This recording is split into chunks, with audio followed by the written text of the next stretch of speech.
What is up,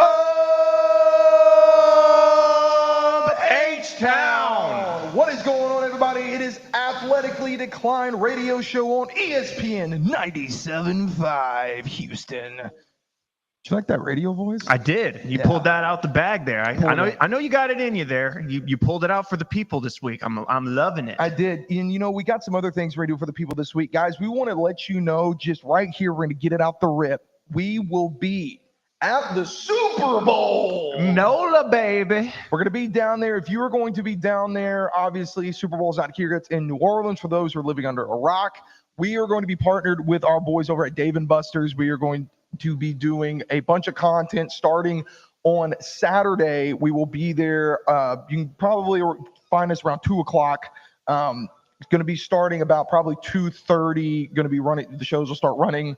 And then we have a really cool thing they're doing. So if you've ever wanted to play against an NFL athlete, now is your chance. You can join Tyrann Mathieu at Dave & Buster's, the Honey Badger. Saturday, it's February 8th, 4:45 to 6:45 for an exclusive arcade challenge. Let's go head-to-head for some fun prizes and bragging rights. You can get your ticket today. Do not miss out on this epic chance to play, win, and hang out with the Honey Badger himself at Dave & Buster's Nola. Tickets are on sale now, guys. You can grab it before they sell out. That is always the key there because they will go fast. You want to click the link in the description. It is in the YouTube description. If you guys are listening on radio or on the website of ESPN Houston, go to the YouTube channel. It's in the Everbright. Link is there. You want to check that out, guys. It's going to be super sick. We will be asking some questions of the Honey Badger. Going to be picking his brain on, his career, some cool things he likes to do. Get to know him a little bit. It's going to be really dope. And then we will also be there Sunday all day, 9 a.m. to midnight, baby. We're going to shut it down. All the 80s shows will be there that you were used to seeing. Going to be pulling maybe some old ones out of the bag. Going to be cool. We kind of talked about that. But me and Spence going to be rocking the ESPN crew. Me, Spence, and A-Train more. It's going to be dope. I'm excited. I'm very, very in love with the city of New Orleans. The fact that the Super Bowl is there this year, that is going to be a ton of fun. The only thing that can make it better is if we were going to the game, but I'll take posting up at Dave & Buster's right outside the Superdome, hanging out with the people, feeling the vibes of football as this awesome season comes to an end in NOLA. I'm excited. It's going to be cool. And for those of you watching on ESPN Houston's YouTube channel, Twitch channel, I know you guys, you freaking rock with us. We appreciate y'all. You guys can jump over on our channel and check all that out. Let us know your questions. We're going to take questions from the comments, ask any of the players you get the opportunity to talk to, and any bet stuff going on. We're going to have 80 bets there. Our boy James West will be in the house. What up? And Angel Kicks Balls will be there as well from Talking Turnbuckles. But as always, guys, that text line is 713-780-3776. Big trades going on in the NBA, Spence. Yeah, today was the trade deadline, and it came to a halt. All trades were cut off today at 2 p.m. Central Time. And it's funny, actually, before we went live, I actually got a note that there is one of the trades that was a big name involved. Is not official just yet. We'll get to that one in a sec. But all the madness started last Friday night. And this is one of those moments in sports fandom that you are going to remember where you were, what you were doing for the rest of our lives when Luka Doncic was traded to the Lakers for Anthony Davis. There was so much to talk about with this, and so many people have already talked about it this week that my view on this, I want to take this stance. First off, we won't echo what everyone has said all week long. Yes, the Mavs were really, really on one for this one, and Nico Harrison might be the worst GM of all time. You're not going to get any arguments from me here. What I want to point out here, though, is there's been a lot of dishonest discourse regarding Anthony Davis this week. The amount of times I have seen people say, Luka got traded for a bag of potato chips. Luka got traded for the washing machine like he's Jackie Monix. That is, or not, I don't think his name was Jackie Monix. Monix, y'all know who I'm talking about. Monix from Ed Monix. Thank you, producer extraordinaire there. He is not that guy, though. However you may feel about Luka, top 3, best player, comfortably top 5 is how most people would agree. Absolutely. Yeah. I mean, I told you how I feel. I think Luka's the most well-rounded right now at his age. Sure. But Anthony Davis, 32 years old, getting up there in age, probably due for the time, Father Time to come pick him up here in a little bit. But right now, this season, he's having one of the best seasons, if not the best season of his entire career. And he is comfortably, I'll listen to you if you want to say that you'd have him as low as top 15. But to me, when you really start talking about, and there is a lot of talent in the NBA right now, Anthony Davis is still a top 10 player to me. Yeah. There's not 10 guys you could name that I would rather have than Anthony Davis. He is on that list. So, of course, they're not going to unload all the picks because they're giving up a top 10 player and they're getting a top 5 player. Now, that being said, it doesn't make sense because of the timeline. And again, now we're getting into the territories that, you've heard everyone talk about it this week. But I want everyone to know Anthony Davis is still a very good basketball player. Him and Kyrie Irving should be a pretty good pairing in that they can complement each other, their strengths, their weaknesses. And truthfully, I like the team that Dallas has more currently than the team that is in LA currently. And that's the key here. That's why this trade was so bad, is because it feels like Nico Harrison, whether we believe conspiracy theories, whether we think he really does think that Anthony Davis is just that good and was worth trading Luka Doncic for, I really have to believe that this Mavs team is better set up right now because they have good depth on the wings. They have that defensive center now that they can pair with Derek Lively when he returns and Daniel Gafford. And Anthony Davis gets his wish. He was begging the Lakers forever to trade for a big man. Well, now he's going to play the 4 next to 2 really good ones. So as bad as this trade is, and it is bad, trust me, I don't think the Mavericks team as of right now is being respected in the way that they should. Yeah, and I mean, Kyrie is one of my favorite players in the league. I love Kyrie Irving. I think Kyrie is one poetry in motion. Yeah, I mean, you can make a strong argument that Luka has taken a lot of the production that you could be getting from Kyrie because he's not having to be the primary ball handler, the catalyst to that offense. And I love what Kyrie did whenever, the years of Kyrie being on his own without LeBron and what we saw him do in Cleveland. And correct me if I'm wrong, that's back when Tristan Thompson was there. And pick and roll offense, dude, that guy can freaking run it. Absolutely. And him with AD, especially to your point with AD having a year, a guy that comes to my memory that it's similar styles, not the same. I think AD is a much better player, but LaMarcus Aldridge playing well into his 30s and being productive. And I think AD's got a few more years left. And if you're just trying to contend, there's been teams in the NBA that surprised us. I mean, look at the Heat of a few years ago with Jimmy Butler. I mean, if you're telling me that Jimmy Butler Heat team versus what this Mavericks team looks like, I would take on paper this Mavericks team. Yeah, maybe you'd have to go position by position on that one. That'd be an interesting thought experiment though. But I just have seen way too much discourse this week, just disrespecting Anthony Davis, and I have to make sure the record is straight here.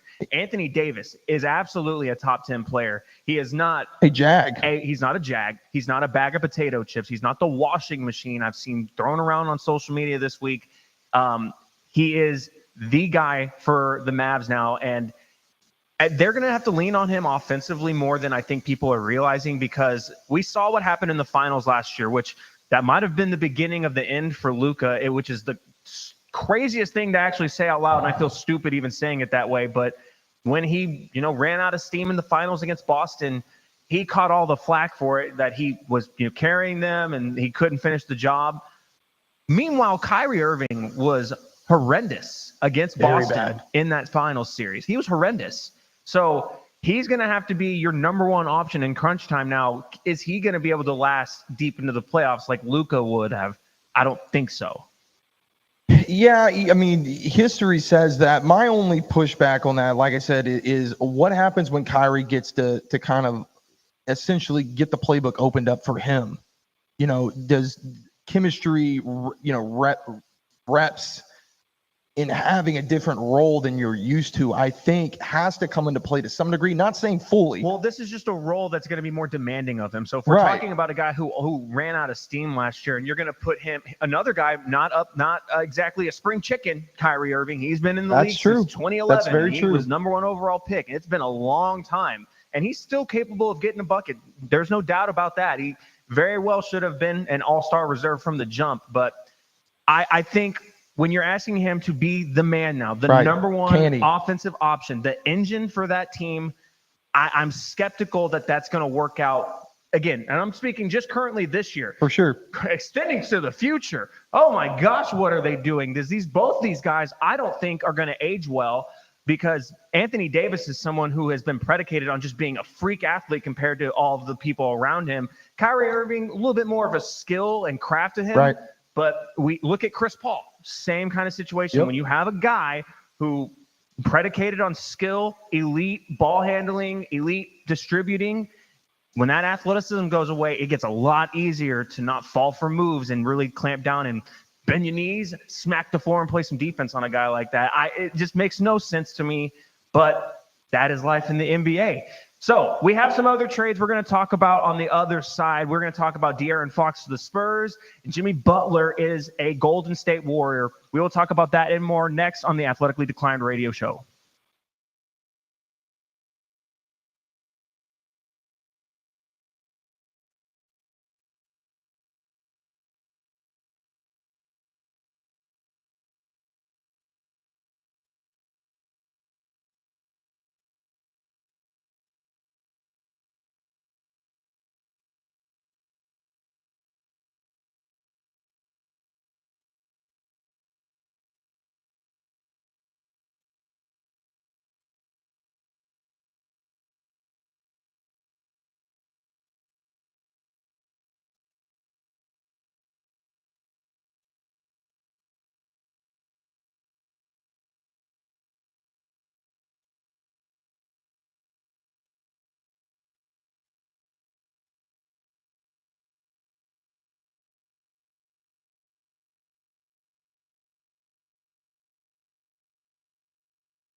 You're listening to Athletically Declined on ESPN 97.5 and 92.5. from the remote Veritex Community Bank Studios. Here's Jet Boyer and Spencer Nolan.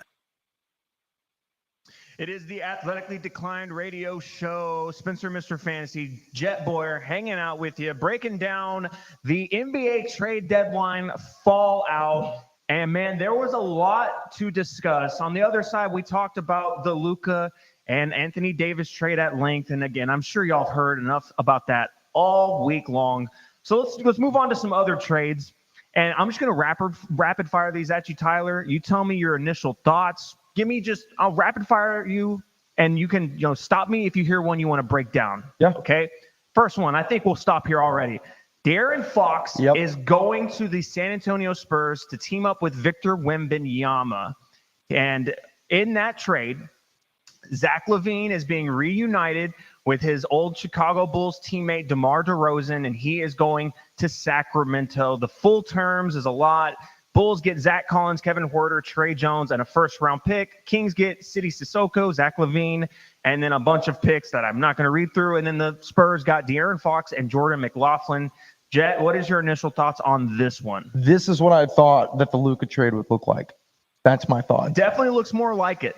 In terms of the picks. I will say this. I've gotten the chance to, luckily see De'Aaron Fox up close in person. I believe it was the first year without Harden. Maybe it was the first. We drafted Jalen Green the year? There was a 1 year half gap season where we had traded Harden, we hadn't drafted Jalen Green Right. yet, but because we had traded Harden, Right. it allowed us to tank organically because we were so bad. Okay. And we won the lottery ball. Well, we didn't win, but we got the second overall pick, and that's when we drafted Jalen. I'm pretty positive that it was Jalen's rookie year. And anyway, all that to say, I got to go see the Kings play De'Aaron Fox. I'm sorry, De'Aaron Fox and the Kings play the Rockets in person, and De'Aaron Fox is an absolute lightning bolt. Like, watching him play basketball on TV and stuff is cool. Like, he's great. But when you see that dude in person, like, it's just different. Like, there are certain players, obviously, the superstars that you see, you know, that are household names just running the NBA. But I think De'Aaron Fox kind of, for the most part, I think the last 2 seasons has gotten more respect than what he probably didn't get. But that year specifically, getting to watch him in action, dude, it was crazy. And so seeing a trade package like this, I'm glad to see it, because this is what you expect from I'm going to call him a superstar in the NBA. I think he is. And I think that him and Wemby, it is going to be crazy. Yeah, and it already looked good through one game that he was dishing it out, distributing to Wemby. There was the play that I saw that was really, I was just like, this is a sign of things to come. It was De'Aaron Fox out on ISO, dribble, hezzy between the legs, kicks it out to Wembanyama on the three-point line, and the alien just snipes the three. That is the kind of basketball we are going to be seeing played in San Antonio. It's a good move for them. What did you think about the Sacramento's return? Because I think that obviously you get all the picks. That's great. But I think Zach LaVine still has a little bit left. I mean, I don't think that that's like a complete, like, just washed, Father Time getting a hold of him. I think that could be a sneaky, nice little pickup there personally on that team. You tell me what you think. You're more the basketball guy. Well, I actually couldn't disagree with you more, only because I don't like moving out your primary ball handler, who's the engine of your offense, as your point guard, and getting someone who is good with the ball in his hands in Zach LaVine, but he is not the distributor that this offense needs. And yes, the picks are going to be fine. That's great. But I don't get what Sacramento saw in Chicago these recent years that makes them think, hey, let's reunite Zach LaVine and DeMar DeRozan. That is just puzzling to me. And now we got some Twitter fallout between Malik Monk saying things and De'Aaron Fox being cryptic, as he always is. So it's just a mess in Sacramento. It's crazy to think that it was just 2 seasons ago that they had the coach of the year, the 3 seed in the West, and they were a game away from moving on and defeating the Golden State Warriors in a playoff series. But since that moment, and when they failed to light the beam in Game 7, it's been all downhill from there for the Kings. Some other moves were made as well today.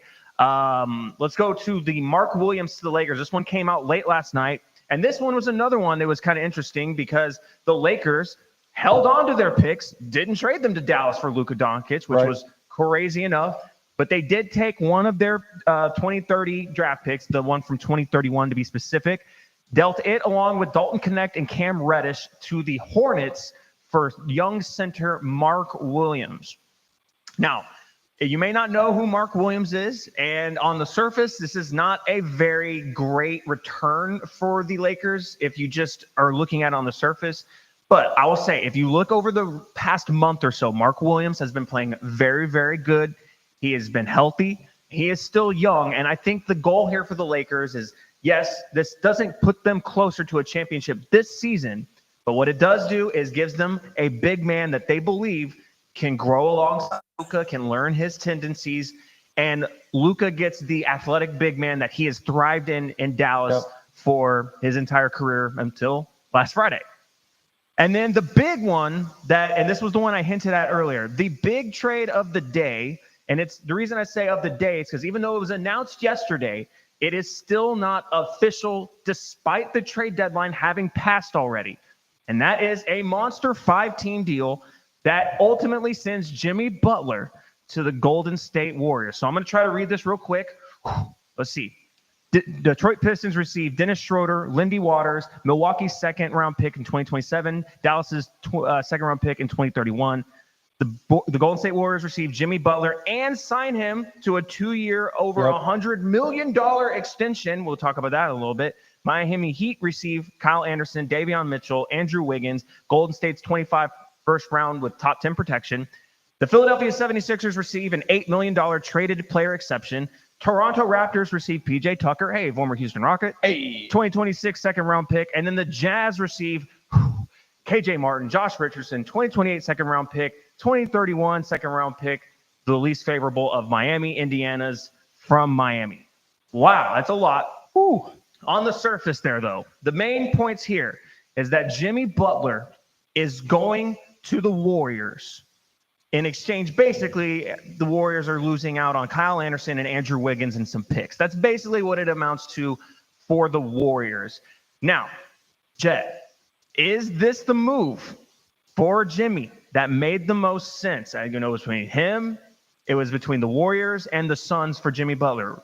Is this make sense for you? I think so, because, I mean, you lose Clay, right? And you have to think that Jimmy's going to come in there and fill that gap more so than what Wiggins would have. I mean, again, I know we're talking a little bit different. Just in terms of star power, I agree. Star power, yeah. I mean, Jimmy's another guy that can get hot. Like, Jimmy can get hot, and if he needs to, he can carry a team. We've seen Klay Thompson in the past. That was something I think Steph was able to lean on is, he didn't always have to be the guy. And I think that now being, into his 30s, Steph is not the guy that is always going to be able to just cook at will the same way as what he used to. And I think you need a guy like Jimmy to be able to be there. And I think that was, to me, the biggest loss for Golden State with Clay is having your other star power there. Now, personally, I would take in their careers right now Butler over Clay if you were talking about that. You got Healed behind him too. I like the depth with where Golden State is actually. I feel like that they could be sneaky in these moves if things start to gel the way that they hope it does. I also think that Andrew Wiggins going to the Heat isn't bad for him either. And I think that could be interesting with Tyler Hero and those guys down there. I don't know.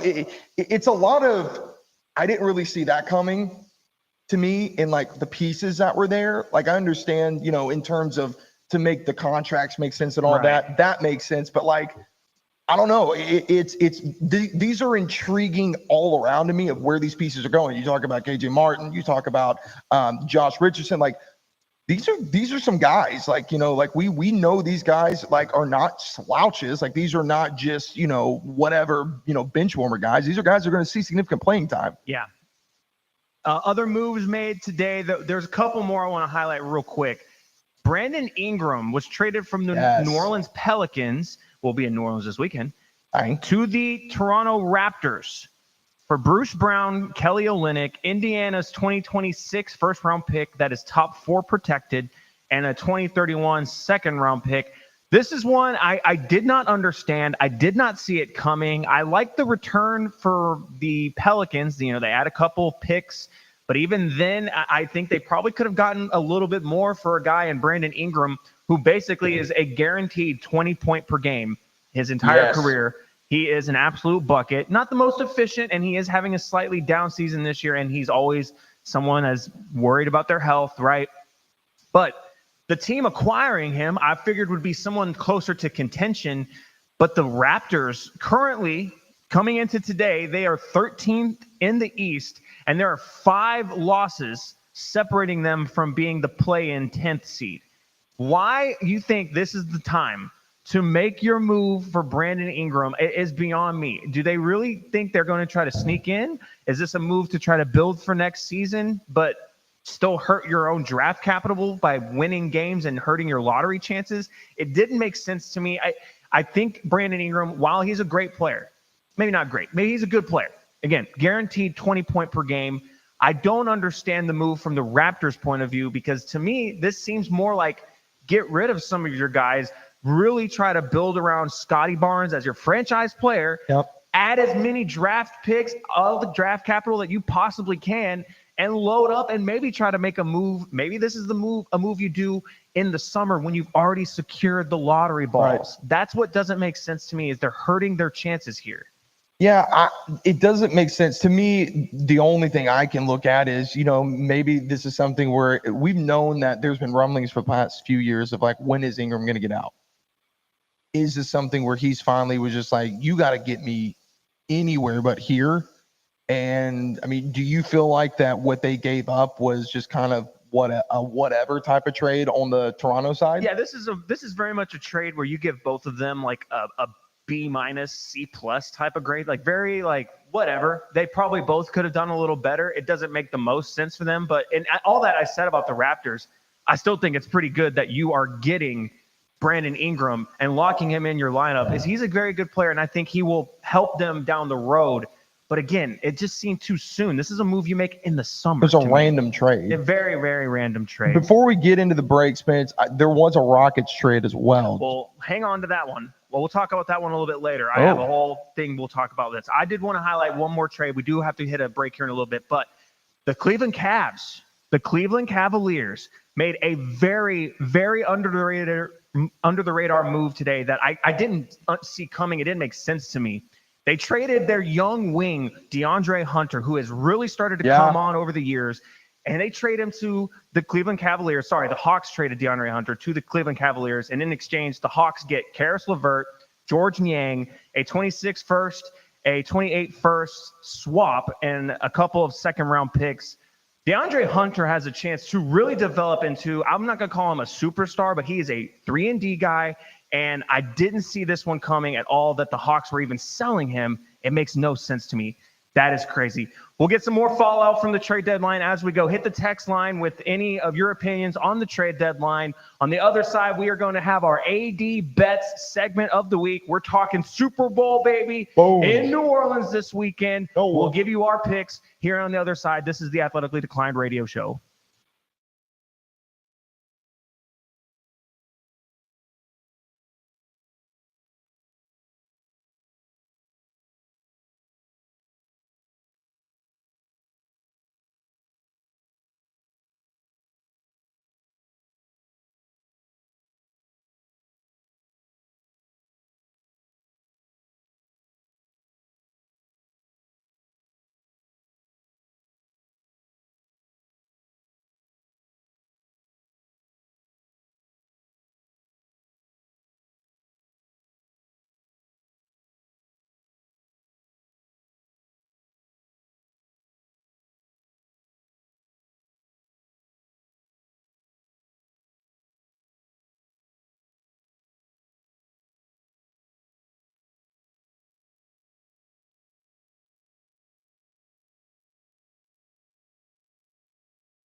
This is Athletically Declined. On ESPN 97.5 and 92.5. Now back to the remote Veritex Community Bank Studios with Jet Boyer and Spencer Nolan.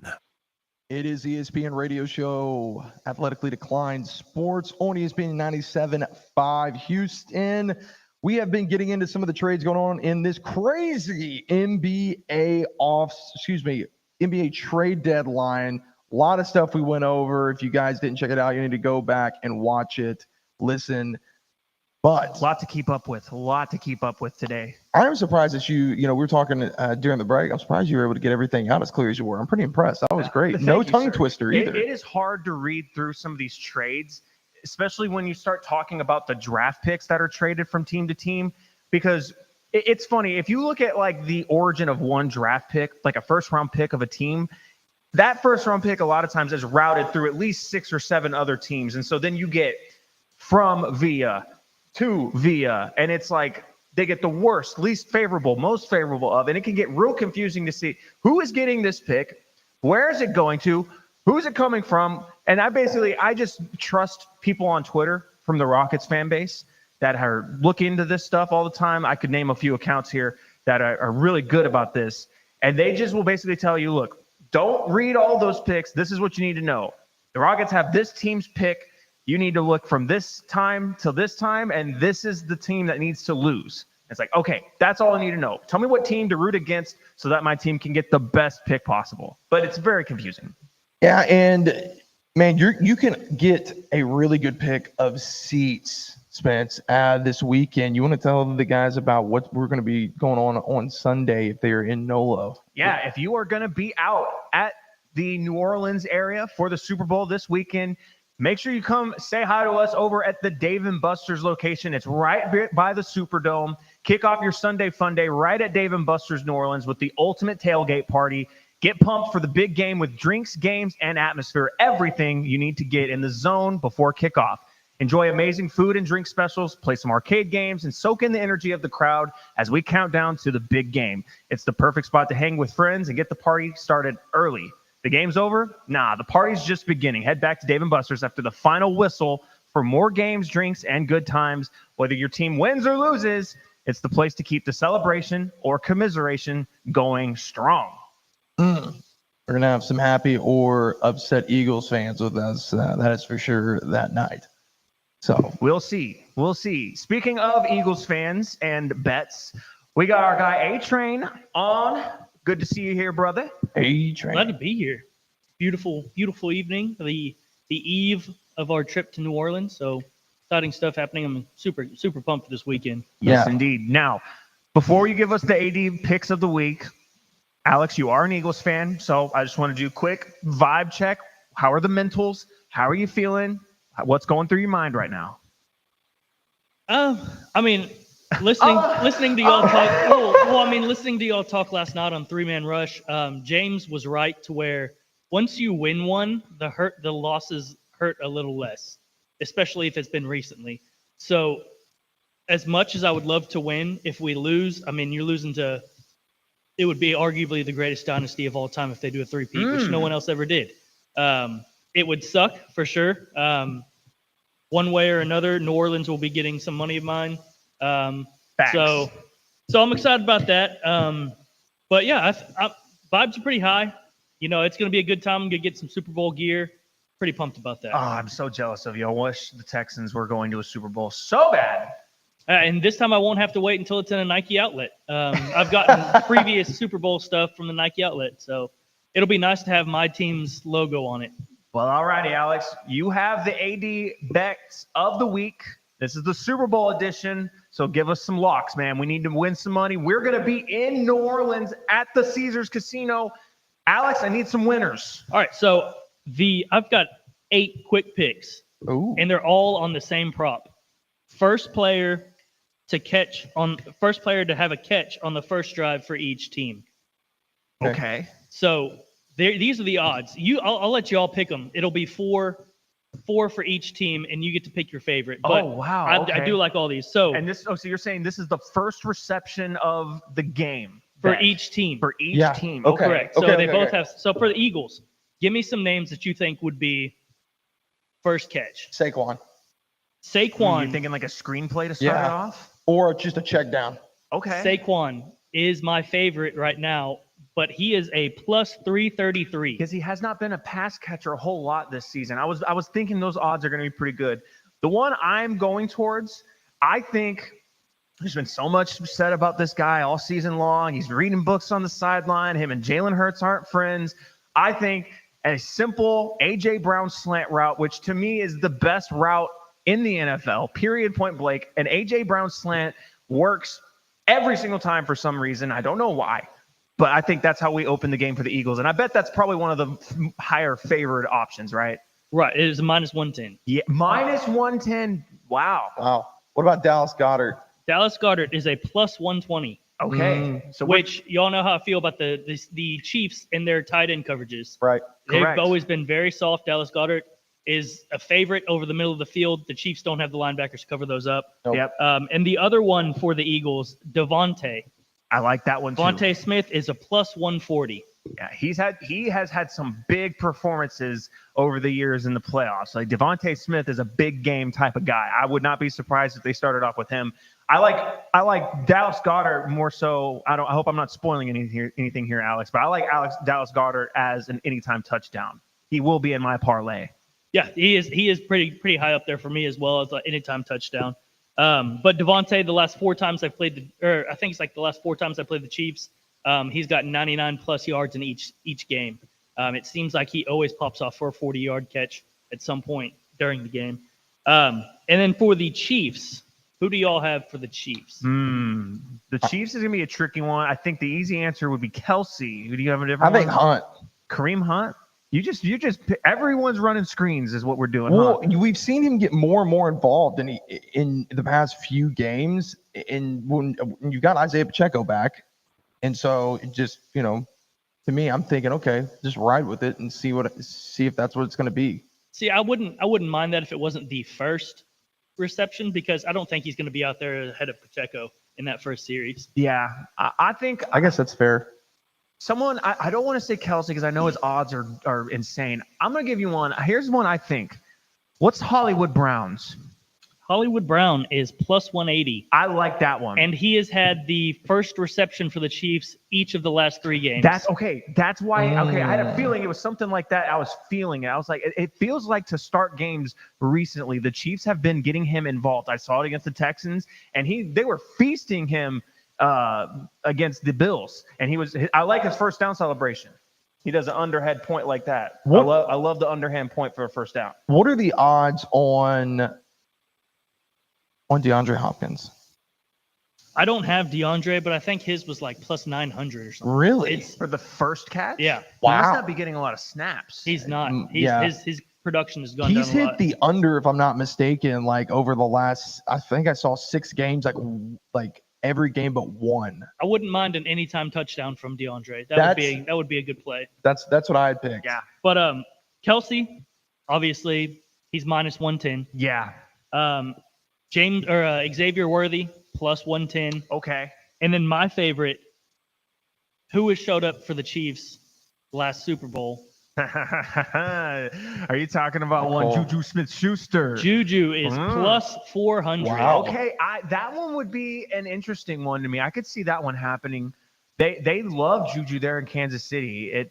I don't get it. I don't see what they see, but that's why they're coaching and I'm over here talking on the radio. I think he just kind of sinks into zones and finds those open spots. And his explosive days, I think, are past him, but I think he is a solid possession receiver. Yeah. Okay. That'd be interesting. All right, what are our next bets we got here, Alex? So for our lock of the week from Mr. James West at 80 bets. He's 4-0, by the way. He is. Our He's lock. killing it. 4-0. He is 4-0. Super Bowl 59, he likes under 49.5. Okay. And it's already dropped to 48.5. Okay. So his reasons, both teams' combined record is 17-22 in favor of the under. So Kansas City 6-8 last 8 games for the under. Kansas City under 4 of the last 5 games versus NFC East teams. A lot of money's on the over, so this is a fade the public pick. Andy Reid is 11-0 to the under after a bye, and the over-under is below 51. So All that's right. 11-0. And the Chiefs are 6-2 to the under versus Vic Fangio. Okay. So that is the lock of the week, under 49.5 for Super Bowl 59. Some other picks that James really likes: Jalen Hurts anytime touchdown, Tush push. I see it. pretty obvious. Another obvious one: Travis Kelce anytime touchdown scorer. He likes that one as well. Kansas City over 1.5 field goals. So Okay. hitting 2 field goals Okay. would get you that. What does that say about James West? He's a massive Harrison Butker fan. Does that say Yeah. anything about him? Yeah, I think. Any Yeah. ladies out there listening to tonight? Y'all got any opinions about I'm Harrison picking up what Butker? you're I think putting he's, down. I'm he's, not sure. I think he's rubbed the wrong way that his wife is a working woman. Well, hey, don't be talking about rubbing the wrong way and kickers right now. That's a stop. Be very careful there. Wow. Oh man. All right, and then he also said both teams combined rush yards under 286.5. Okay. James really likes that one. And Chiefs under rushing yards 115.5. So James is an under. He He's hitting those unders this week. James is also an Eagles fan. Do we want to psychoanalyze why he's taking the under on everything? Do we want to try to look into like why he's making these picks? I know he gave us a lot of good research and stats, but I like to psychoanalyze here. To be fair, it's 2 solid defenses. That is true. 2 of the better ones in the NFL all year long. That's a good unit. That's a good unit for sure there in Philly. I think I see where he's going with this though, because I know he's not gonna bet on the Chiefs.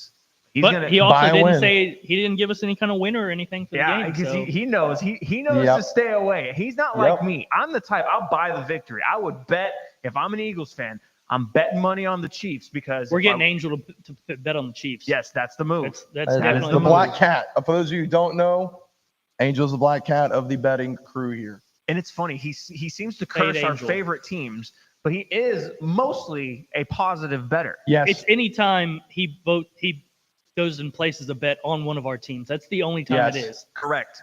And it will And he lose. announces it. That part. Yes. You can't tell people when you place a bet against someone else's team. Don't tell them. Keep it to yourself. Yes. But guys, we have coming up, we got Jag of the Week, my favorite segment of our show. We are here also too at Chicken and Pickle in Webster. If you guys have not been, you need to check it out. But this is Athletically Declined Radio Show on ESPN Houston. Jet Boyer, Spencer, Roland, Nolan, Mr. Fantasy. We're going to catch you right after this break.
This is Athletically Declined. on ESPN 97.5 and 92.5. Now back to the remote Veritex Community Bank Studios with Jet Boyer and Spencer Nolan. It is the Athletically Declined radio show here on ESPN Houston 97.5. I am Spencer, aka Mr. Fantasy, sitting alongside my guy Tyler Jet Boyer. It is time for us to get into our favorite segment of the week, Tyler, and that is the Jag of the Week segment. Now, you may be asking, if this is your first time tuning in, thanks for hanging out with us on a Thursday night. Yep. If you're wondering what a Jag is, Tell them. JAG stands for just a guy. And this is someone that we're going to highlight every single week as someone that isn't necessarily terrible at their job, but they also are not the best. They are simply just a guy. Now, I'll say this before we jump into this. I've actually heard some people say JAG this week on like other podcasts on Radio Row there in New Orleans. Hey, we're going to be in New Orleans this weekend, by the way. Y'all make sure y'all come see us if you're in the NOLA area.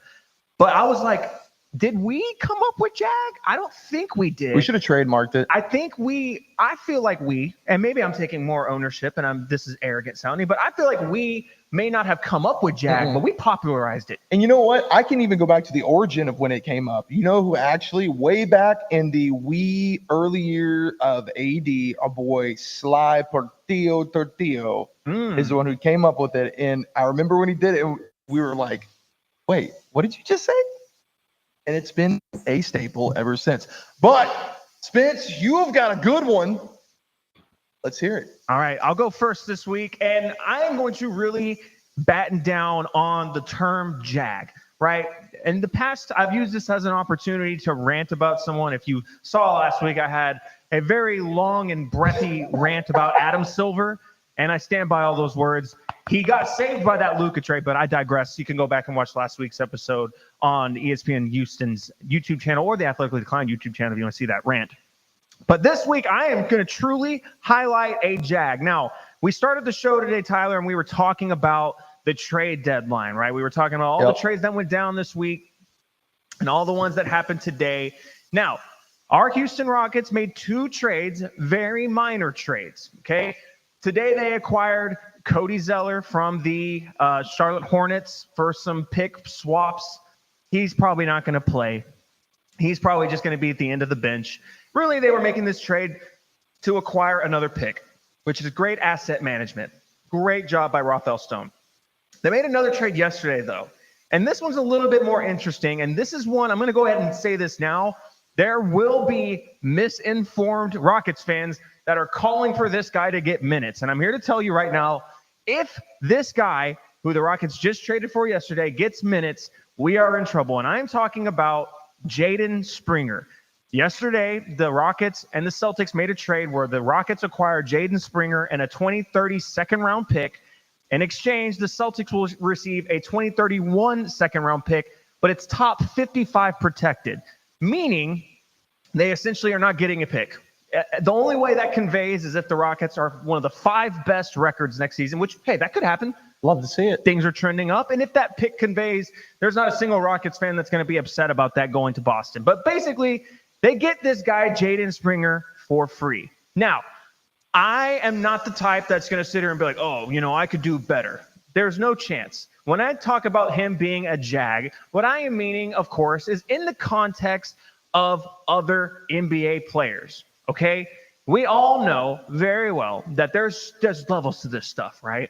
But whenever we're talking about there being levels, Jaden Springer is someone that doesn't really do a whole lot of anything. He's an okay shooter. He's an okay guy on the offensive end. He does very good on the defensive end, and that's where he makes his money, and that's where he's, seemed to have, quote unquote, thrived for Boston. But I want it to be clear to Rockets fans that we did not just get a young stud, because it'll be really easy to look and say, this guy's only 22. He could become something. No, I don't see Jaden Springer ever becoming a contributor for this Rockets rotation. If he does, things have gone real bad, and we have had injuries, we've had suspensions. Anything that has put him on the floor is bad for the Rockets because, unfortunately, no disrespect intended to a very, very strong professional career to this point, but Jaden Springer, you are a JAG. Well, that's a good one. I like that. But I didn't want to be negative this week. I wanted to be positive, and because he's not bad, he's just okay. well, I'm glad because I like being negative when it comes to this because Go it off. gives me my opportunity to rant and not feel bad about it Go because ahead. this is always respectfully. My Jag of the week this week is the Kansas City Chief fan base. Wow. Whole Because fan base. here's the deal. I think Kansas City thinks because they have Travis Kelce and Patrick Mahomes, and Travis Kelce is dating Miss Swift, your lady, I love Taylor Swift. mother, as I'm you a big call fan. her, and Patrick Mahomes being the new Tom Brady-esque figure of the quarterback in the NFL. That don't mean you just get away from all the hate. Welcome to the hate train, Kansas City. You should be used to it by now. There were 6 championships with the Patriots, Tom Brady, and Bill Belichick. And they got hated on every single one of them. That's right. And not one of those Patriots fans, to my knowledge, and I am very familiar, as you know, with Patriots fans, shy away from that hate. They love it. They actually lean into it, and they want you to hate them. And I can at least respect that. But Kansas City, I just feel your fan base is soft. You are a bunch of crybaby Jags. Wow. Your team literally had the most wins within a 3-point margin this year. And you're sitting here parading around. A record's a record. I get that. But that you are way better than the Eagles, looking at that roster, top to bottom on paper, it's not true. Top to bottom. And then you want to go and get upset because of all the terrible calls, which again, Tom Brady got his calls too, where you've seen the videos of Tom Brady mouthing off to the officials, and then he gets a flag or the late flag on the roughing the passer or whatever it is. They got the same hate. And you want to get upset about it. You want to get in the comment sections of Instagram, YouTube, on people giving the opinions of stuff that it's not even just their team. It's not just the Texans. It's not just Buffalo. It's not just, pick your team they played this year. It is all around. So my thing that I look at is, because we got some good ones. Shout out to our boy Dom, who also can be a delusional Kansas City fan at some point, but he is better of the bunch. Our boy, fellow AD member, and Cap. Cap's really good too. Cap don't really run his mouth as a Kansas City Chiefs fan. So because of that, I'm going to allow the balance out to say, you are all a bunch of Jags, bro. Like, just lean into the hate. You are a dynasty and could potentially do something that's never been done with a three-peat. Shut up and take it. Yeah. And let us be salty. Yes. As a Jets fan, I thrive off of being salty against the Patriots. Even with Tom Brady and Bill Belichick not being there anymore, I love it. It's what makes our division go round. So do the Dolphins and so do Buffalo. And let me say this too. As us being here, we are obviously aspiring in the journalistic space of sports media, right? Whoever that clown was that was going around Radio Row asking Travis Kelce and Patrick Mahomes about the favoritism that they get from the referees. Oh, my God. That guy's an absolute clown. Clown. And I'll tell you this, man, it really did make me mad because that's something that we obviously are wanting to do in the future with what we're working on here with AD, what we want this to become. I want to be able to get the chance to go to Radio Row, ask questions, ask good, legit questions. Like, I want to know, Travis Kelce, what's on your playlist for Sunday? Do you have the first song that you're going to put on your playlist ready to go? If so, what is it? That's the kind of questions I want to ask. Over under on cheeseburgers for Andy Reid this week. These are the kinds of good questions that you want to ask on the Media Row. So bonus Jag of the week is whoever that guy is. Jag. Whoever he is, whatever radio station he worked for. I think he was some Boston guy. Go figure with that. Whoever that guy was, absolute clown show, and I'm glad he got kicked out, and I hope they ban him and his station, or at least they ban his station until they fire him from ever coming to Media Row ever again. That was ridiculous. But Taking it back to the Chiefs, I like your take. And I also want to give some flowers as well to our boys over at Waterboy Sports, because they posted, we had a collaborative video today. Y'all go check it out, and gave their thoughts on the similar situation about just shut up. And I had felt that way for a while, and seeing that video today just really riled up something in me and was like, you know what? We got to talk about this, because now I'm frustrated, and now people just need to be put in their place. Just understand, you're winning at a insane clip. Enjoy it while it lasts, number one, because one day it will end. Ask the Patriots. That's right. It came crashing to a halt for them. So we are going to head to a break. On the other side, though, we are going to jump into, for the final hour of tonight's show, it's going to be all Super Bowl, baby. We'll start with a breakdown, and then we'll talk about some of the repercussions of each team winning here on the Athletically Declined radio show.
It is Athletically Declined Sports Radio Show on ESPN 97.5 Houston. Jet Boyer, Spencer, Mr. Fantasy. Guys, we just got out of Jag of the Week, about to get down on some Super Bowl breakdowns. So first, guys, we got to, as always, shout out our boys in the comments. Largo and King, you guys are absolute legends. We love you guys. And guess what? Because we love you, give us about 2 weeks and give us your size. We're going to get you an AD shirt. Give us 2 weeks. Yeah, give us like 2 weeks. Gotta give us 2 weeks. Yeah, because we got to get them made. Yeah. So, but we're going to do something for y'all. Y'all are the real we ones. appreciate you guys. You guys are awesome. Also, too, if you guys are into, because I am very much, Spence, as you know, local brands here in Houston, support your local businesses, guys. Support your local brands. Yeah, man. You want to make sure you do that. Our boys over at Faded World. My boy Tyler is doing it right. Every weekend, you can find them at J-Bar. Go follow them at Faded World on Instagram. FadedWorld.co is their website. Dude, they have got sick stuff. This is one of their hats. It is not a new era. It is their brand. We got some shirts for this weekend we picked up that we're going to be rocking. Everything is Houston gear. They've got anything from screwed tees. They have got, I think they did an exclusive run, if I remember correctly, on an Andre Johnson and Finnegan tee, which is really dope. And then they got some Astroworld tees that are super sick. But y'all want to check them out. Make sure you show them some love. And another partner we want to make sure that you guys, if you are looking for a new pool, boys over at Backyard Bliss, Houston, is your pool ready to make a splash? Or maybe it's time to build the pool of your dreams at Backyard Bliss Pools. They do it all from crystal clear water maintenance to designing and building the custom pool that turns your backyard into a paradise. These guys have been doing this for a combined 35 years of experience. No one better to build your pool, trusted by everyone here in the local South, and they want to expand that out to everyone here in Houston. So visit backyardblisspoolservice.com or look them up and give them a call as well. Our boy Coy Farmer over there is just running an absolute lockdown service. So again, Backyard Bliss Pool Service. All right, Spence, Super Bowl weekend, the big game, as they like to call it. Break it down. Yeah, we have a lot to discuss here. There's a lot of places we could start. I want us to start with, obviously, we're coming into today. It comes down to Pat Mahomes and what he does. That's why we're here. So I think let's start by talking about this Chiefs offense and how they're going to fare against this Eagles defense. So we know the story. We know the history. Pat Mahomes, Travis Kelce, they turn up in the playoffs. This is the moment that they are made for, right? I think for me, if the Eagles are going to pull this off, it is going to have to be, it's simple. And everyone knows the formula to beat Pat Mahomes. It is get in his face, get him off rhythm. Now, I do think that the Eagles pass rush is not as good this time around as we saw them have in the last Super Bowl against the Chiefs when they had Hassan Reddick, they had Fletcher Cox. However, I do think individually they have the best lineman in this game, and that is Jalen Carter that they have to throw at Pat Mahomes. And I think he, unlike anyone they had on that previous Super Bowl team on the defensive line, I think Jalen Carter has a lot more of the chance of absolutely just wrecking the game. You cannot block him. You got Jordan Davis next to him soaking up double teams. You can't afford to do it to both, because if you do it to both, Nolan Smith on the edge. I really like the way all the talent on the Eagles defensive line complements each other, but that's how it's going to be. If they can put pressure on Mahomes, we will see them end up in a matchup a lot like we saw the Buccaneers give Pat Mahomes fits in that Super Bowl, that the lone Super Bowl that Pat Mahomes lost. That is how they got it done. They did it in the trenches with the pass rush. And on the opposite side, you have a vastly improved defensive backfield, right? You get Gardner Johnson back, and that helps things a lot. You saw the absence last year and how big of a difference that made, and just with the talent they got out of the draft as well. I think that that's going to be something that's going to be a difference maker in being able to, because again, they have a plethora of weapons. Like, let's not forget, like, you didn't have Hollywood Brown all year, and you get him back. We talked about AD Betts. What did you say, Alex? What is it? The last 6 games, he's been the first reception. Like, they are trying to get him involved. Last 3 games, first reception. Thank you. They're trying to get him involved. You've got DeAndre Hopkins, who, as we've seen, has not been as involved, and that could be somebody under the radar. I think you get Pacheco back. Hunt's been, shouldering a lot of that workload back there. There is a place where the Kansas City Chiefs, as we have seen, can flip a light switch, but it is going to be probably the most difficult task thus far that they have seen in the playoffs, I think, in this Super Bowl.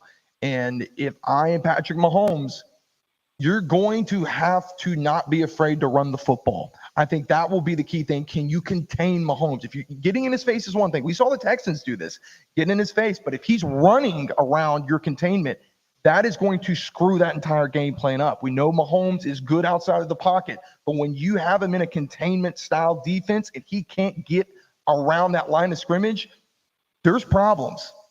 Yeah, and I think for me, I look at what this Chiefs offense is capable of when they are running the ball well, and I think you hit the nail on the head. That is how they would have to win this game. I don't think it's smart to test this pass rush, to test this secondary, more than just the necessity of mixing up your playbook, right? But I feel like the Chiefs, for them to be successful, they really need to have a close to 60-40 split between running and throwing the ball. Now, obviously, game script's going to ultimately dictate that, but if the Chiefs have their way, they're going to be running the ball down the throat of the Eagles, and that's how they will have to win the game. Now, let's move to the other side. Eagles offense versus this Chiefs defense. Woo. And I think you have to start with the person that is always held under scrutiny. He is probably, in my opinion, one of the most unfairly criticized quarterbacks in the entire NFL, because all he seems to do is when the playoffs come around, he seems to strap it up and he gets the job done. And that is, of course, Jalen Hurts. I love me some Jalen Hurts, local Houston boy. Shout out Channel View. Channel View. But my biggest fear here is the knee. That's my biggest concern. I believe it was last week that Al, you said that they had held him out of practice, and then he was back at practice, I believe, the last few days, 2 weeks ago.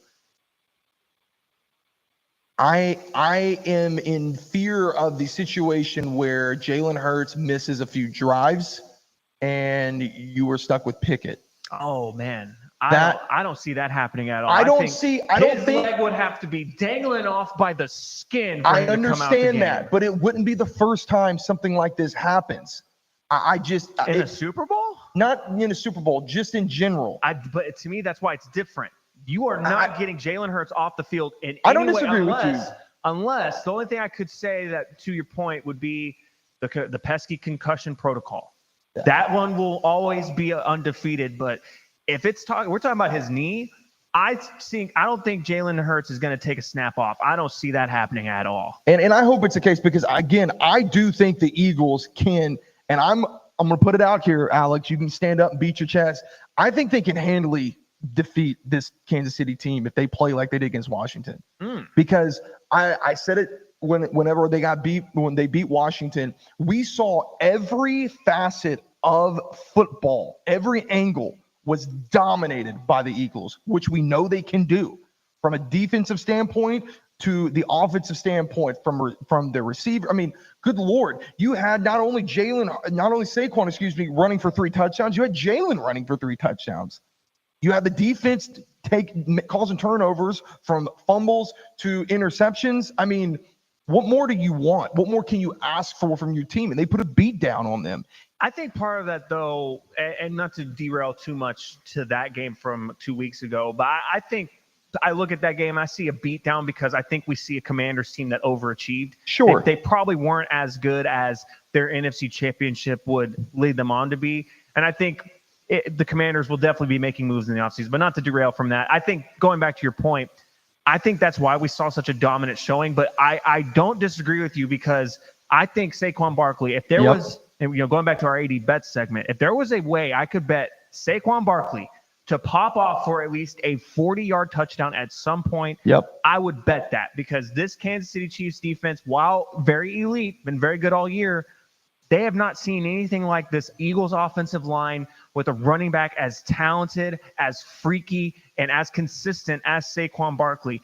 And it's crazy. We've come into all these years undervaluing running backs, with the whole Jonathan Taylor situation. You have guys hopping on conference calls a couple years ago, and it's now led us to this moment this week where Saquon Barkley is the hands-down offensive MVP for this team, and they will absolutely win or lose based on how good of a game Saquon Barkley has. That is how I look at it. Now, we have to give our picks. Now, we're on our next few segments. Let me ask you a question, though. Sure. To your point about the Commanders, because something just popped in my head. I want to get your view. Do you think that Kansas City is overachieved? Oh, I think absolutely. I think we've kind of established that by now, that we think just looking at their point differential, them not scoring 30 points basically all season until the AFC Championship game, they have definitely not done it sexy.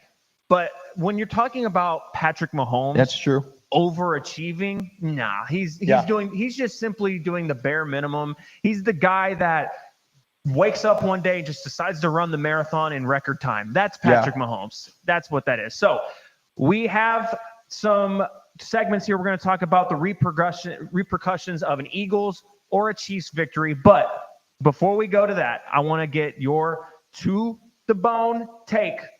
Who are you picking? What is your pick in the game? Who are you going with, Eagles or Chiefs? I'm not going to give the chalk answer and buy a victory. I'm going to give you a real one. I do think it's going to be a 27-30. I think that's what we're looking at. It could probably even be 24-30, 24-31-ish. But I think the Eagles win. I really do. I think that the Chiefs are going to put up a fight because, I mean, there's technically not really a home field advantage in a Super Bowl, right? Sure. But if anyone feels more at home in this game, it is Kansas City. Yeah, I'm going with the Eagles. I'm flying, Eagles flying. I'm going to put a bet when we get to New Orleans on the money line for the Eagles. I'm confident. I think they are simply the better team. And like I said, I don't think they're going to have an answer for this offensive line and Saquon Barkley. So coming up next, we are going to get into the repercussions of what an Eagles victory would mean for the NFL and for the city of Philadelphia next on the Athletically Declined radio show.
This is Athletically Declined. On ESPN 97.5 and 92.5. Now back to the remote Veritex Community Bank Studios with Jet Boyer and Spencer Nolan.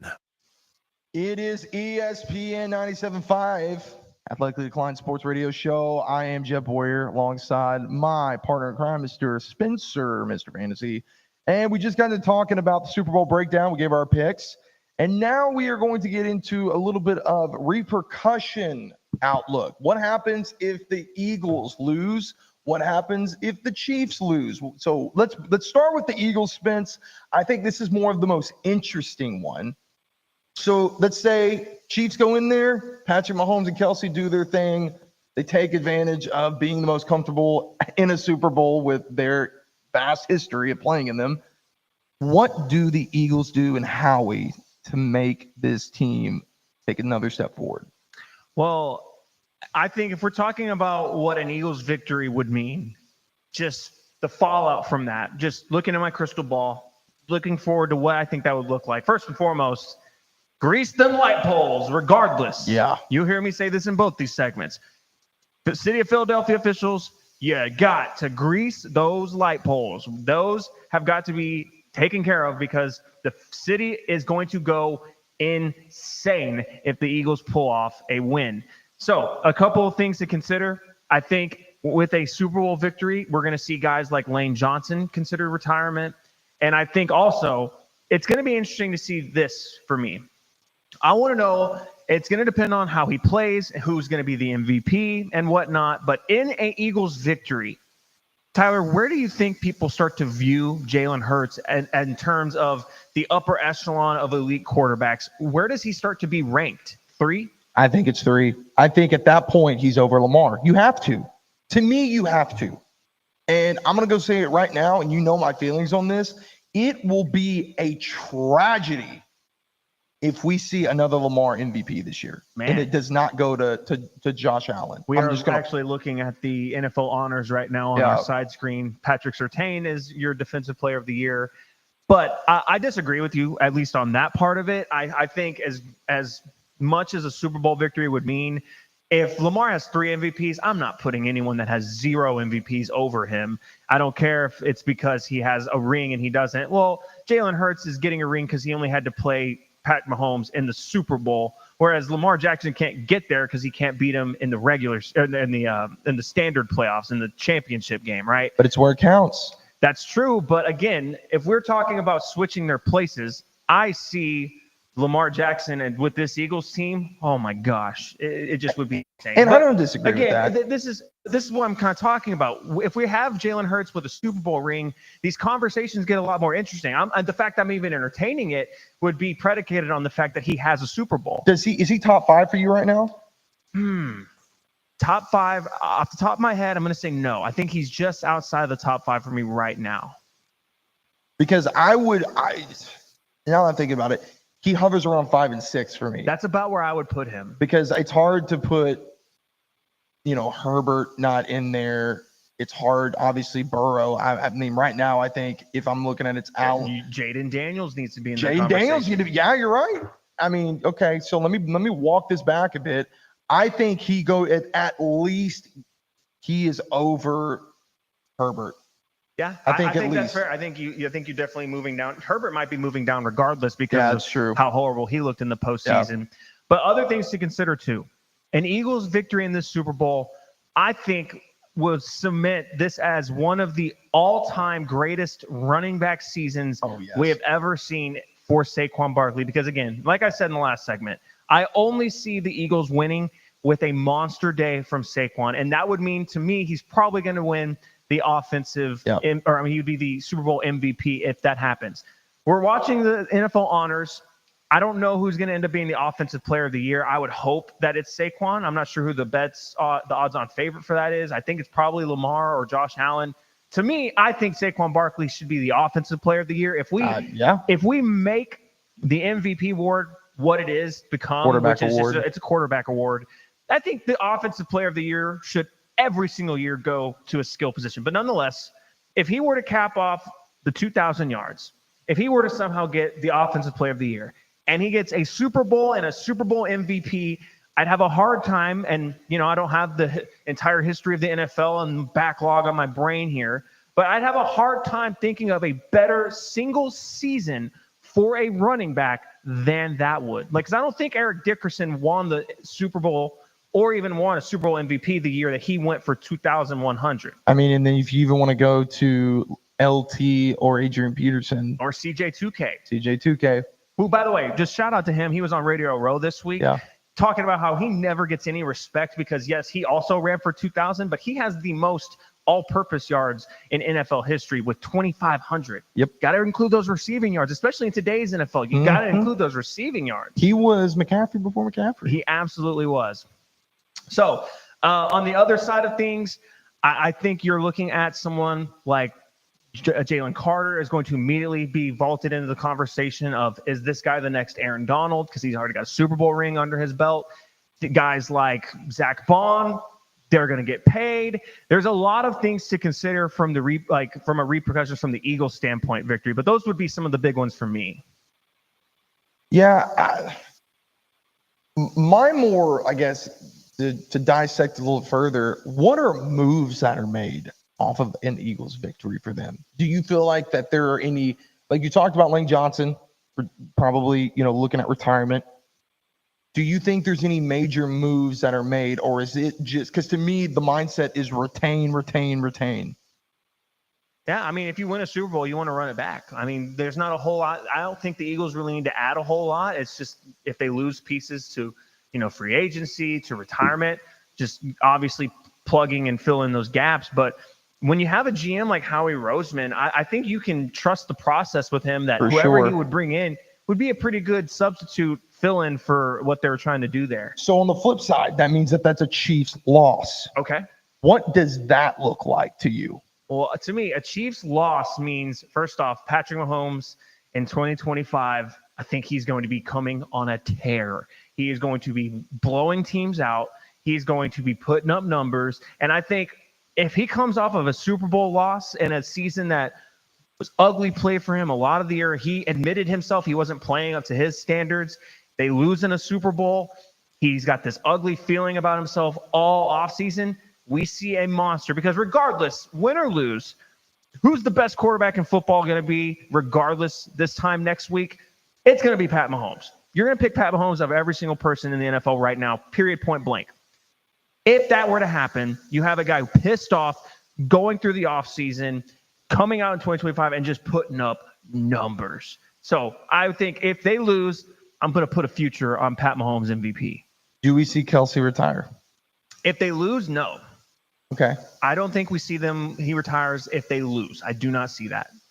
Are there any major moves you see that they do, like in addition to the offense or defense? Like I'm talking like, do they go out and get a guy? Like, do we see T. Higgins? I mean, off of a win, I don't. No. A loss for the Eagles. No. For the Chiefs. For the Chiefs. Sorry, for the Chiefs. Yes. I definitely don't see T. Higgins. I think he's going to be far too expensive for a Chiefs loss. Myles Garrett trade.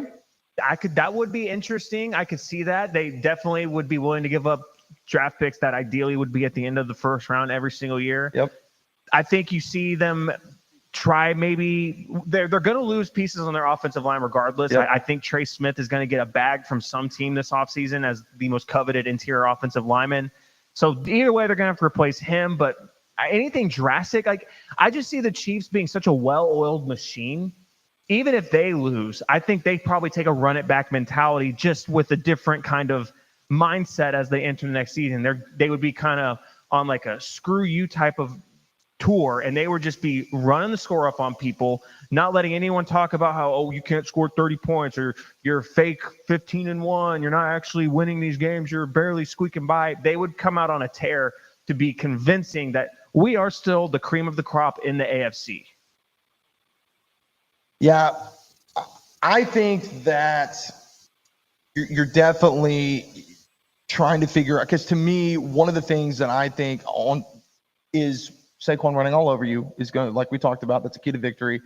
And I think Dallas Goedert potentially could be another key with their inability to cover tight ends this year. And I think you're looking at a major signing or trade for an interior linebacker. And I think that you're also looking at some type of additional edge rusher. What that looks like, I don't know. I don't think at this point you're able to do that during the draft with where they're going to be sitting, unless you just find somebody that falls. We've seen that happen before. You're going to have Detroit. With these Philadelphia Eagles before. Yep. So I think if I'm Kansas City, you're going there. For them losing, I do personally think there will be a pretty big move made on the defensive side of the football. I'm in agreement. I don't think there's going to be anything big. I was just proposing to T. Higgins just to see if that's something you thought they would do. I think offensively they're fine. You can make a case to me that they would go out and try and get themselves a good running back. I agree. I think they don't like the inconsistency they've had at the running back spot between Isaiah Pacheco, Samaje Perine, Carson Steele, now leading to Kareem Hunt. Right. There's just been a bunch of guys, and they drafted Clyde Edwards-Helaire in the first round a couple years ago, hoping he would be the guy, and he obviously was one of the biggest busts in first round recent history.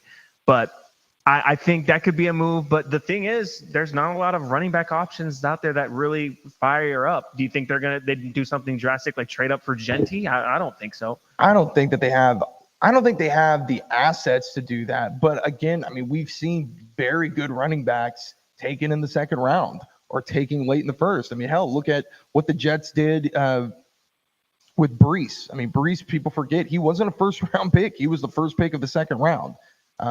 We've seen other running backs as well taken late in the first round. I think that you can definitely find talent there. But again, you're talking about, to your point, with losing linemen, that's also a spot you could probably get you a decent plug and play guy there in that spot. And are you willing to, take a risk in losing out on some names there in free agency to, get yourself a running back? These are questions that I think they're going to have to answer. But after this break, guys, we're going to get into the opposite side of the things. What happens if a Chiefs victory? So again, guys, the text line, do not forget, we want to hear your thoughts. It is 713-780-3776. Let us know what your thoughts are and what you think any big moves could be made on both of them. We're going to get right back into it after this. This is ESPN Radio 97.5, Athletically Declined, Jet Boyer, Spencer, Mr. Fantasy. We'll see you after this.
This is Athletically Declined. On ESPN 97.5 and 92.5. Now back to the remote Veritex Community Bank Studios with Jet Boyer and Spencer Nolan.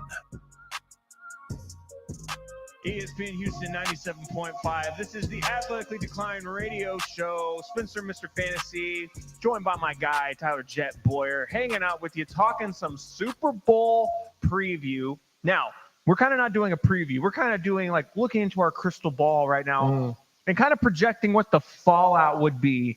On the other side, we talked about what it would look like with an Eagles victory, what that would mean for the NFL, for the Eagles, for the Chiefs.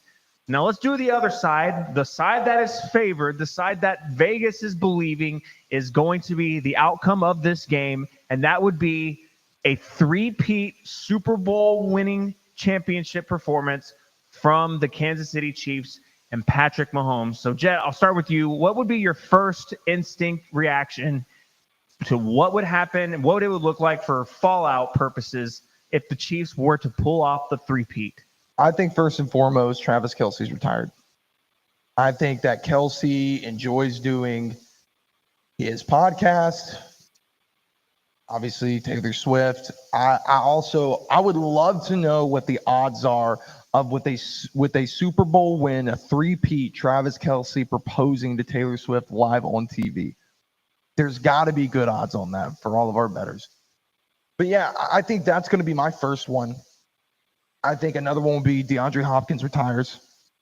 You would have to think that, especially with his lack of involvement in this offense, especially bouncing around to the teams he has here in the past, what does it feel like, a year and a half? That would have to be one that you'd see. You would see, I'm not going to say you'd see a slight rebuild, because to your point, I do think this is a well-oiled machine. I think that the front office knows what they're doing. You got Andy Reid already saying he's going to be back. I think you get a three-peat. To me, the pressure of, you're not just a dynasty, you're history. You know what I mean? Like, Andy Reid is now in Bill Belichick territory. Like, you're starting to get yourself into that lone man territory where you could become a two-person territory, if that makes sense. Again, not in it, but he's starting to knock on the door. And at that point, if you're a coach, I mean, tell me what you would do, Spence. Like, if I'm Andy Reid, I want to try and get into that club. Yeah, and I think it's clear that Andy Reid is beloved in Kansas City. He's still very good at what he does, clearly. And also, he seems to have the desire to keep going. Yeah. And I think as long as that's still there, he's still got the drive to compete. I don't see him stepping away. I agree with you on Kelce. I definitely think with the status of his girlfriend, Taylor Swift, and I think the fact that he has already, if you dig deep into his comments that he's made this week, he's talking a lot about his teammates. And I forgot who it was. So it was probably Nick Wright, if I'm being honest, of Fox Sports. But someone was talking about how if you look into his comments, him deflecting all his attention to his teammates, to him not wanting to talk about if he's the GOAT, not wanting to talk about if he's going to retire, not wanting to talk about Taylor Swift. He's really wanting to keep it all about the team. If you read the tea leaves, one might think that is him just, I don't want to make it about me, but if we win, I'm just going to drop the ball on everyone then that I am going to, in fact, retire. And if he were to win a Super Bowl three-peat, that would undoubtedly cement him as the GOAT tight end. Give him to me over Gronk. Give him to me over – that's really it. There's no one else in that conversation. It's really Kelce and Gronk. Some of the old heads might say someone like Mike Ditka or Antonio Gates from, when we were kids, but like those guys never touched Tony Gonzalez. Yeah, these guys aren't touching Travis Kelce and Rob Gronkowski. No. It's 1A, 1B, and with another Super Bowl, it cements that Travis Kelce is the GOAT. Something no doubt that about it. Tom Brady and the Patriots never did. Absolutely, a three-peat. Now, from there, I think you see Pat Mahomes. I think you see him go for 4. I think he's not going anywhere. He's going to be around for a while. And the conversation will just continue to be, we're going to go for 4. And then they're going to turn attention. There will be the first team that three-peated. He's going to look for some competitors in other sports. He's going to look at maybe those Boston Celtics teams that won 8 in a row. He's going to look at some of these, dynasties from the Yankees back in the early days, back, before there was a full 30 teams. they won a lot of their championships. Some might say with asterisks on them. Some of us in Houston might say that. Some might say. Some would definitely might say that, they really enjoy the juice. Correct. Not talking about OJ, Mm-hmm. but maybe they do enjoy a nice cup of orange juice. Yeah, and they also won a lot of their championships before baseball was fully integrated with black people. But I digress. Whoa. I digress. Yankees, not And us. we are not talking about the Yankees, not Yankees us. here. We are talking about for the football. records. Yeah, we are not big fans of the New York Yankees here. However, back to the Chiefs. Let's go on the other side of that. Fallout for the Eagles. If they lose this game, let's talk about this. Why did they lose? Because to me, your answer to this question is going to depend on would be some of the fallout. How you lose this game really could tell you some things. We have seen guys like Nick Sirianni who have had a lot of things said about them, and maybe they were unfair. A lot of Eagles fans, win or lose, they probably still like him to be fired, even if he won them a Super Bowl. There's a faction of Eagle fans out there that want him gone. But if he were to lose, I really believe with all of just the drama that has happened under Nick Sirianni, if they lose in a Super Bowl, despite how great of a win percentage he has had, and I'm not saying that it would be the smart thing to do, but I think you just start to see the seat get a little simmer. Warm. It's warm. I'm not going to call it hot. It's warm because ownership's not going to ignore all this stuff. And again, it's going to depend on how they lose. If they lose in a Kyle Shanahan coaching blunder-esque manner, like we've seen 2 times from Kyle Shanahan, if we see that happen with Nick Sirianni again, I'm not saying they're going to just outright fire him because that would be ridiculous. He just won the NFC. But the next time we see some struggles in the regular season, if they're not winning games, that leash going to be real short from ownership. I think that's one thing that would be interesting from this. So I have 2, my feelings about Nick Sirianni. I'm not a fan. However, I'm going to take it a different direction. I think that there are 2 reasons why they don't win this game. One reason is that Hurts gets hurt. No pun intended. That would be the main reason. However, another realistic reason, and this will go into kind of repercussions, could be a Jalen Hurts blow up. Really? Where Kansas City, again, flips the switch and they eat him alive. And we see this game not allow for the cheat code of handing it off to Saquon be enough to win because of Jalen giving the game away. So what's the fallout from this if that's how they lose then? I'm going to go out on a limb like you. I think you start, because here's the deal. We already hear about the issues in the locker room with AJ. I think at this point, you change coaches. Is this where we start to see the rumblings of Jalen Hurts trade? Oh, man. I don't know about that. I'm not one. saying that it's smart, nor do I think that it's 1,000% realistic.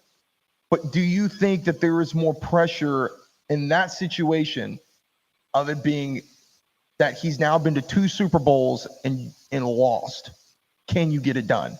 Well, I don't think you can look at that last Super Bowl and I know he had the fumble. I know that. And everyone always points to that about, he's falling apart in big moments. But if you look at what Jalen Hurts did, I watched that entire game. I get it. He was unbelievable. It was one of the best performances in a loss I've ever seen and the NFL has ever seen, period.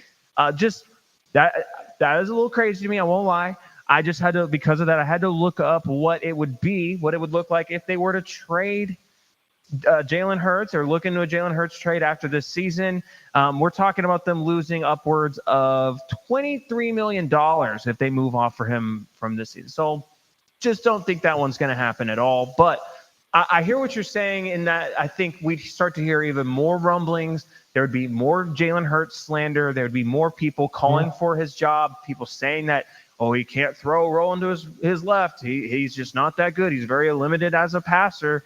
You'd hear more and more and more of that. And I just don't know how much I disagree, how much I agree with that whenever we're talking about an offense that is perfect for what Jalen Hurts does well. And again, I'm not saying that it's a smart move, but we have seen crazier things. And especially, dude, I'll be honest with you, I'm a little scarred with the Luka thing. I was about to say, if Luka Doncic is getting traded for Anthony Davis, anything and everything is possible forever. But let me ask you this. Do you think it's more realistic that we would see a Jalen Hurts trade or that we would see an A.J. Brown trade? That's an interesting one. I can pull up AJ Brown's contract here in just a sec, but just on the surface, I don't see why you'd want to give up either of these guys. I don't think it's a thing of giving, of wanting to, but I'm talking about if, and this is if we're not in the locker room. All we can go off of is what we hear. If there is discourse, if that is true, and that starts to bleed out, and the validity begins to come to the surface. If one of those guys is that they're at odds, this is not going to make things better. It will make it worse. Yeah, A.J. Brown just signed a massive new extension before the season, so he's not going anywhere. Okay. Either. So what do you do if you're Howie?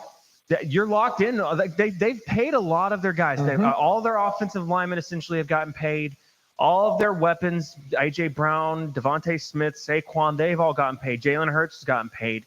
You're looking on the defensive side, Jalen Carter on a rookie contract, Jordan Davis still on a rookie contract, Nolan Smith still on a rookie contract. Like, all of their money's on the offensive side of things. Eventually, you're going to have to pay some of these guys on the defensive end. So I could see maybe some surprising cuts. I just don't think it's going to be A.J. Brown or Jalen Hurts. So coming up after the break, we are going to bring in our producer extraordinaire, AJ. We'll hear his thoughts. Have him clean up our takes from tonight. We'll talk a little hoops. We'll talk a little Super Bowl with AJ here on the ESPN Houston 97.5 Athletically Declined radio show.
This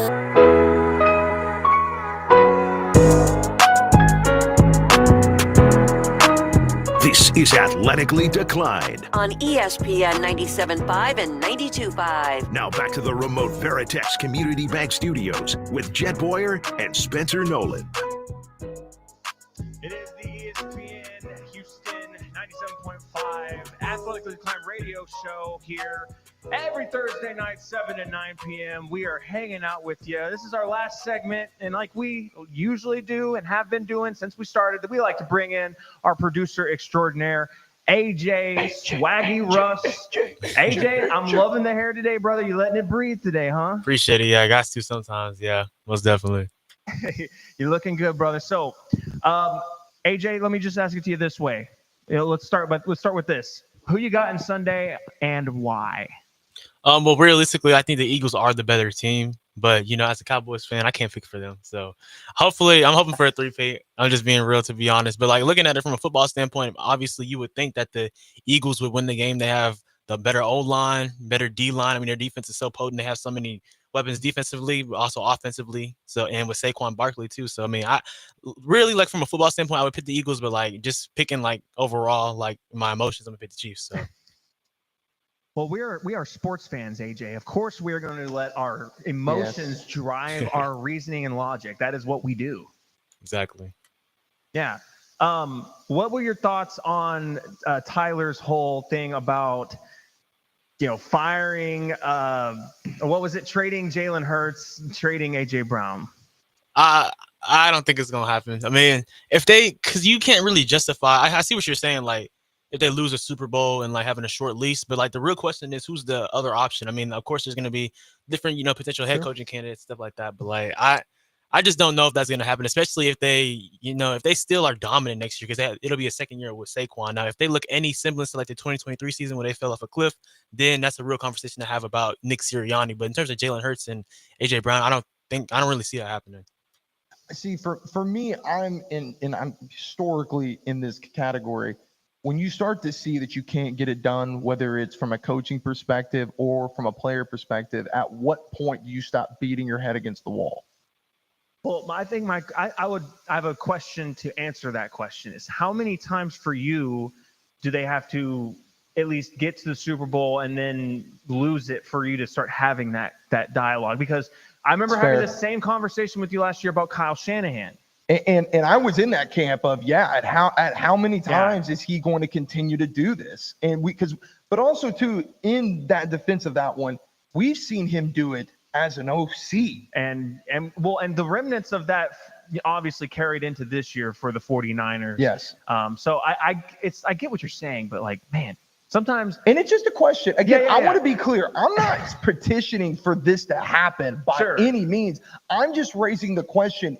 Are we there? I just don't think we're there. Even if they lose, I don't think we're there. Now, what I will say is, and I'm going to just jump to another railroad track for a second. For the Bills, where I stand with that. Yes. And I think that there's a lot more merit with that, personally. There's more merit there. With this, it's more of I look at the Eagles, to AJ's point, they are such a complete team. And if you fail to do it, at what point do you default to the greatness factor of who you're playing against versus why are you losing it? And is it anything to do with the team? Because when you look at the Patriots dynasty run, we're talking 6 championships, right? And and to your point, the Patriots notoriously made a bunch of crazy moves that were what are you doing? I mean, Richard Seymour, the big one, everyone knows. Yeah, I mean, you can also go back and look at when they made the trade. They got Randy Moss. You can talk about where you went from Wes Welker to Elliman, right? There are some crazy, and even in the drafting, at one point in time, you had Hernandez and Gronk on the same team. I mean, for a little bit. But, what was it? Sal was on that team at one point. There were big things. And that's one thing that I can, as a Jets fan, at least respect about the Patriots. They never stayed complacent. They were not afraid to go just shake the tree to where you think it's going to snap. But what was the glue? Tom MFN Brady. Yeah. and we have that reincarnated now in a way, as some might say, and Patrick Mahomes. Now, AJ, you're a big hoops guy, so there's a lot to obviously discuss in the NBA right now with the trade deadline. But I want to ask you what I asked everyone at the beginning. Where were you? What were you doing when that Luka Doncic AD trade was announced? What were you doing? How did you find out? So I was just like scrolling on social media because it was like 11 o'clock last Saturday night. So just chilling. I think just chilling. Really, just got done watching the Lakers and the Knicks game actually. So now I was just scrolling, and one of my friends sent to our group chat asking if this is real. So I was like, no way. And then I went to Sham's Twitter, and it looked real. And then I saw Sham saying, yes, this is real. So my mom, she's a Lakers fan. So I was like, oh my gosh. My mom was like, what? And I told her what happened, and she was like, oh, I thought something crazy happened. I was like, that is crazy. But no, definitely it was insane because Luka, he's been really one of my favorite players since he was with Real Madrid, watching him in the Eurobasket. So like 2017, my sophomore year of high school, I really started liking this game. So I'm really pissed about it as a Luka fan, but I'm excited too because to see him learn from LeBron and really shut all these haters up because bro, he is not 270. Like, come on now, that gets on my nerves. But like people really forgot how. Yeah, exactly. He's 6'7". Exactly, and you people want them like that. He can bang down low. Exactly, and people are forgetting how crazy he went in the playoffs last year. Like that was one of the greatest like playoff runs like period. I know they didn't win the whole thing, but like bro, but he ran out of steam in the finals. Like come on now, dog. And Kyrie didn't show up. If we're just being real, so come on now. I agree. So yeah, but that was insane, and then all the other stuff happening. But I think that like Luka and AD trade, that's gonna be like really the craziest trade of all time, in my opinion. But I think any sport ever. Right, exactly. I've never seen anything like that. Like, and Tyler, I actually didn't hear how you heard it. I'll tell you how I heard it. I literally just gotten home from the gym, and I just got a new phone, and it has the Apple Intelligence. Yeah. So it'll like, if I have like a bunch of tweets, notifications, it'll summarize them all up into one message. Wow. And I have my phone posted up in the shower, and I'm looking at it, and I see all my notifications get, conglomerated together, and it says Luka Doncic to the Lakers, Anthony Davis to the Mavericks. I was like, what tweets are coming through to make it think this is actually happening? There's no way this is actually happening. And then like you did, AJ, it was actually Shams. Because I have tweet notifications for Shams. Anytime something happens, it comes straight to my phone. So I was like, oh my gosh, it's actually Shams. And I go to his Twitter, and I'm like, everyone in the comments, he's hacked. He was hacked. He was hacked. Oh, okay. So let's wait. And then he quote tweeted it with the one you talked about. No, this is real. And then from there, I called everyone I knew. I sent it in our AD group chat, and I just was floored. And I'm still not over it. It hasn't been a full week. Same. And I'm still not over it. Jet, what were you doing when you found out? So this is kind of my Friday night ritual because my kids right now, those of you who have children, when you get to that age where they have the sleep digression, I don't really sleep right now. So I was gaming, playing with some of the boys, actually playing with the boy Johnny. And we were talking, and I got the notification and saw it. And Spence knows this. There is notoriously some people, won't name names, that got a lot in our AD group chat. And Spence is all over the Twitter space, X, and knows I'm chronically online, people. I know what's real and what's not. And he gets everyone straight. So I saw it and immediately go, I'm about to get got. But I like vividly remember like saying that to myself. And John goes, what are you talking about? I was like, somebody with like a fake Shams account just tweeted about Luka getting traded. He was like, yeah, right. Like how would that even be possible? And then I was like, just kind of thought a second and said, I don't know if I've ever seen a fake Shams account. So I went and looked and was like, oh my God. It still makes no sense. And I don't like to your point, AJ, I don't care if he's 270 because he's 6'7", but also even if he's 270, he could like walk up the court, dribbling the basketball, shoving Twinkies down his gullet.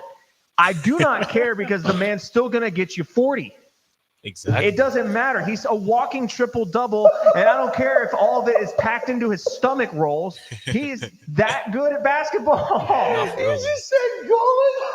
Yeah, dude, I wouldn't care. He could smack a woman in the face in the middle of the court, and he would still be worth all the picks. Listen, we don't want to talk about Sidney Rice. I guess, man, look. Here's Ray Rice. Sorry. The point I'm trying to make is, like, what could he have possibly done to Nico Harrison to make this happen? I don't know, but Nico is definitely the definition of incompetent, bro. Like, his fan base will hate him forever. Like, that's honestly But can true. we also talk about this is the same guy who fumbled the bag with Seth Curry True. and Nike. Did you True. see that? Yes. That's insane. That is he just true. looks And he like let a Jalen weasel. Brunson walk too a few years ago.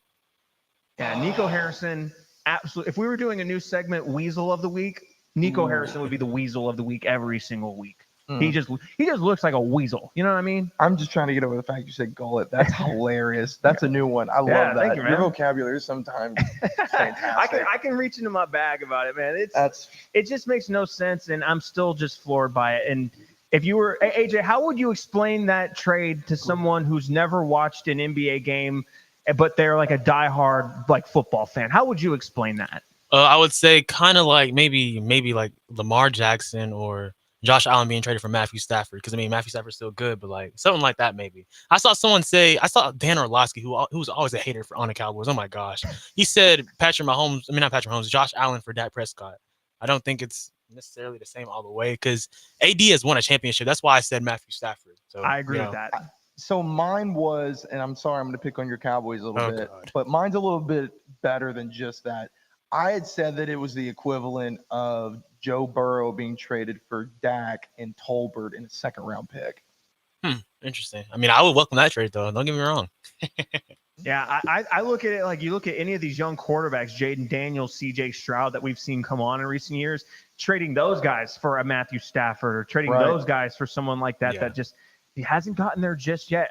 Honestly, if we're being real, it could end up being, depending on how the Sunday goes, it could end up being the perfect comparison would be a C.J. Stroud for Jalen Hurts trade. Just saying that could also be the case as well. That's real interesting. Yeah, but it's just I've been racking my brain trying to think of how I can come to terms with it, and I just can't. And I haven't seen a whole lot of people say that this is a trade that the Mavs win, unless there's someone there like, oh, well, Luka didn't play any defense. I had a Mavs fan, like that's a friend. He said even a championship won't repair this. I mean, I can understand that in ways too, because like you're trading the future, like next decade plus. So I don't know. But well, let me be clear. Any Mavericks fans that have abandoned their fandom, if they are looking for a team, go to San Antonio, come on down 45 South. We will begrudgingly but lovingly open our arms and welcome all Mavs fans that now hate their team and hate their GM. You can come here and you can cheer for Amin Thompson and Jalen Green and Alperen Şengün. And you guys may be used to the Luka effect, but we have another effect here we like to call the Ime. That's right. Effect. Ime Udoka. And you know, that's another thing too. Like Luka is now leaving Dallas where a coach in Jason Kidd, who I was never a fan of.